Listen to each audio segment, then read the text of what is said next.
Ya estamos de regreso en Comunicarte, con más ideas que vibran en voz alta.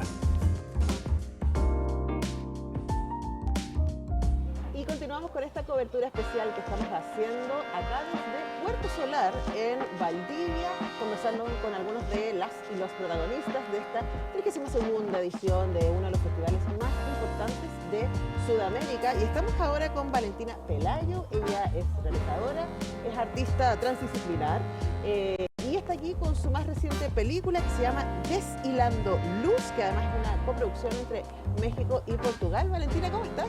Ay, pues un placer estar acá. Muchísimas gracias por la invitación.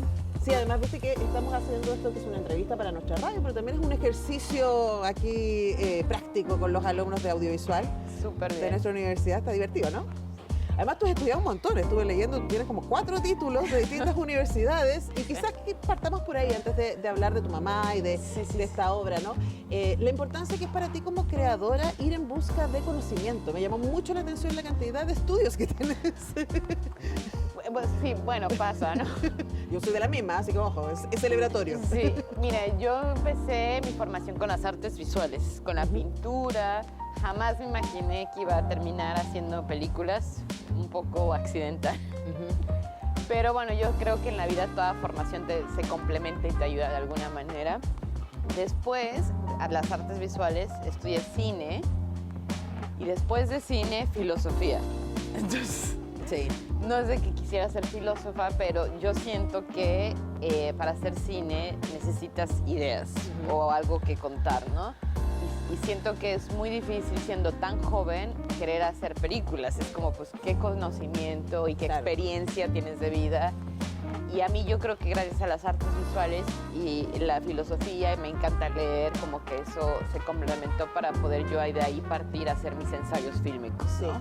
Además que una de las áreas de tu estudio tiene que ver con estudios culturales, ¿no? Estudios de la cultura. Sí, eso es un poco, pero me concentré más en teoría y filosofía ahí, en el centro programa, esa maestría. Es que pensaba exactamente en esta película, porque es una película, ¿cierto?, que hiciste a partir de tu duelo y de la enfermedad de tu madre de cáncer, ¿no? Y de tus tías viniendo, rezando el rosario, incluyendo eso también en la película, los misterios y etcétera.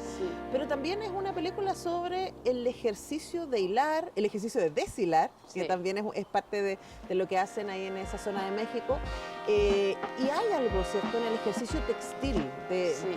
Pensaba en tu mamá como artista textil, en ti como artista visual, y cómo eso también habla de ser mujer en México en los momentos que les tocó, de la tradición y de ese cruce entre las artes, voy a usar muy el entre comillas, si me está escuchando, estoy usando unas gran comillas, femeninas, ¿cierto? Y el ejercicio de tener algo que decir, ¿no? Qué bonito lo que dices, porque alguien me preguntaba ayer si mi película era política. Dije, ¿cómo puedo saber si la película es política, no? Y dice, bueno, uno, fue hecha sin recursos públicos. Entonces ya es un acto político. Exacto.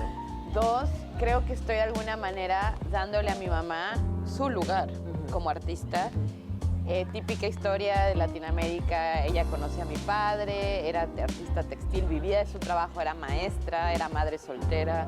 Conoce a mi papá y deja por completo su carrera como artista y se dedica a ser ama de casa, entre comillas. Y realmente ella nunca se cuestionó, ¿no?, si quería seguir con su carrera, ser representada por alguna galería, per se toda la carrera de un artista, ¿no? Hoy en día. Ella dijo, no, pues yo fui madre y me dediqué a mantener la casa de alguna manera y tejía en sus tiempos libres. Entonces yo creo que a través de esta película también un poco como que le doy voz como artista y decir, bueno, mi madre no solo fue mi madre, sino una artista no reconocida. Y en verdad siento que es algo que es importante darle visibilidad, ¿no? Sí, además pensaba en este ejercicio de artista textil, ¿no? Y ahí esta idea histórica, pero que hoy día se ha revisitado especialmente desde los feminismos, la idea de que el quehacer femenino ligado a la tradición, como la cerámica, como los bordados, como el tejido, son artes menores asociadas a la artesanía, ¿no? Pero no tiene el mismo peso museico que puede tener una pintura, una escultura, etcétera. Claro, yo soy presidenta del Museo Violeta Parra, ponte tú, y la Violeta es una gran artista Y hacía lo que hoy día diríamos artesanías, ¿no? Por los bordados y los tejidos y sus esculturas, su pintura. Entonces también hay algo tremendamente político en decir, esto tiene tanto valor como. Sí. Bueno, algo que quiero informarte es que gracias a... está volviendo el tejido, el textil, la cerámica. El Museo de Arte Moderno de Nueva York acaba de tener toda una retrospectiva de artistas textiles. Y yo sé que en Chile hay una tradición. Y a mí me alegra mucho porque yo ya estoy hasta acá del arte conceptual, de no, bueno, sin ir en el arte conceptual, pero creo que es que bueno que todo está tomando su lugar merecido, ¿no? Exacto. Y si tu mamá hubiera tenido 30 horas, bueno, no estaríamos haciendo esto, pero quizás ella hubiera tenido un lugar mucho más relevante, se hubiera podido encontrar. Sí, pero en esa época ni se lo cuestionó. Claro. Pero por eso también pienso que ahí está parte del discurso político, ¿no? Porque sin querer decir, esta es una película de denuncia sobre los lugares en que se ha puesto a las mujeres artistas, es como, aquí hay una vida. Sí. ¿No? Y no hay necesidad de, creo que por sí misma la película habla por sí misma, no hay necesidad de decir, esto es una... ¿sabes? Sí. Ahora, quería preguntarte porque entiendo que esta película tardó muchos años, pero que en el proceso de despedirte y en el proceso de desarmar esa casa y de encontrarte con un montón de cosas que me imagino que tú ni sabías que estaban ahí, de sus colecciones, de su propia memoria, de sus registros y también de su arte. Me preguntaba, Valentina, ¿cuánto de tu artista, de tu propia identidad de artista, descubriste en esas huellas? Muy interesante. Yo creo que esto fue un bordado. O sea, en sí la edición y el montaje que yo realicé fue un bordado y cada elemento de la película fue un color, como una bola de lana, ¿no? Que fui como agarrando para tejer este ensayo fílmico y le llamo ensayo fílmico porque no es una narrativa documental tampoco ni de ficción, es algo más como un ensayo dividido por capítulos. Creo que sí, el ensayo en sí es un bordado. Sí, claro, pero pensaba también en los rasgos de identidad, ¿no? No sé si te pasa, pero a veces uno no sabe por qué hace lo que hace y después descubre cosas que tienen que ver con su árbol genealógico. Muy curioso, porque alguien me dijo como, ¿no te has dado cuenta que tú editas como tu mamá hacía textiles? Y yo, puede ser, subconscientemente la vi crecer tejiendo y sí. Y en el contexto que yo crecí en México, en una unidad habitacional había un montón de gente de Chile, exiliados políticos, argentinos, uruguayos, y se me hace como muy hermoso que la vida me haya traído aquí, ¿sabes? Como de alguna manera con lo que crecí, ¿no? Sí. Sí, leía sobre eso, ¿cierto? Y además también con esta visión, de nuevo, desde la solidaridad, que a mí me parece que especialmente hoy día es un ejercicio político importante, ¿no? Sí. Cosas como leí por ahí que tu mamá iba a fiestas con Bolaño, que estaba por ahí, ¿cierto? Que habían ex diputados de Allende viviendo. Sí, la idea del exilio es una cosa muy poderosa que hoy día nos cuesta pensar. Hoy día se usa más la palabra migración, ¿no? Sí. Pero muchos de los migrantes están exiliados, o sea, hay razones políticas por las que no pueden estar en su país también, ¿no? Totalmente. Entonces también es interesante como ese volver a pasar por ahí, volver a pensarlo, ¿no? Esa experiencia. Sí, sobre todo creo que era una época mucho más, ¿cuál es la palabra? Más orgánica, no había redes sociales, no había el Instagram, no había teléfonos, como que todo era más en el momento, ¿no? Como... Sí, no sé. Y por lo tanto también tenía que ser más orgánico esto, ¿no? La posibilidad de encontrarnos y mirarnos a los ojos y de compartir y de contagiarnos quizás de ciertas cosas, ¿no? Porque pienso en algunas cosas que tú usas en la banda sonora de la película, que están también de esa época y de ese momento. Totalmente, sí. Hablemos de eso, porque parte importante de tu trabajo tiene que ver con el diseño sonido. Y es esencial. ¿Cómo te acercas ahí? ¿Qué es lo que te interesa? Bueno, yo siempre he pensado que en una película el sonido es tan importante o hasta más que la imagen, porque te transmite todo lo sensorial, ¿no? Y yo tuve la suerte de colaborar con un diseñador pro portugués, Miguel Martins, que ha trabajado con los grandes Miguel Gómez, Salomé Lamas, un montón. Y él no es un técnico, él es un artista, como que piensa el sonido de un punto totalmente intuitivo, de emociones, ¿no? A mí fue 1 mes y medio del proceso de trabajar todos los días juntos y era como mi psicóloga, ¿no? Eso te iba a preguntar, ¿qué descubriste ahí? Hoy, ¿qué sientes? ¿Qué quieres transmitir con esto? Y lloraba yo días, como, no, es que me hacía escuchar los cassettes. Mi mamá grabó cassettes cuando yo era bebé y los encontré en un baúl y no tenía el coraje de escucharlos. Y Miguel, como que no, escúchalos, saca cosas de ahí. Y yo como, no, ¿sabes? Como en el proceso. Pero fue una colaboración. O sea, por eso yo, a ver, con todo respeto, pero no entiendo a los cineastas que ponen una película de... O sea, yo no creo que una película sea de un director. Es una película colaborativa que no se puede realizar sin el sonido, sin la fotografía, sin... Eso siento que hay una jerarquía en el cine que en las artes no hay, ¿sabes? Sí. Como que en el cine como que hay una jerarquía de alguien que lleva todo y no, o sea, siento que debería ser algo más como colectivo, ¿no? Sí, quizás este énfasis industrial que se le ha querido dar al cine, ¿no? Exacto, Como que sí, hay un jefe que se hace cargo. Y ahora me parece curioso que tú digas eso de tu película porque tú haces casi todo en la película, excepto el diseño sonoro.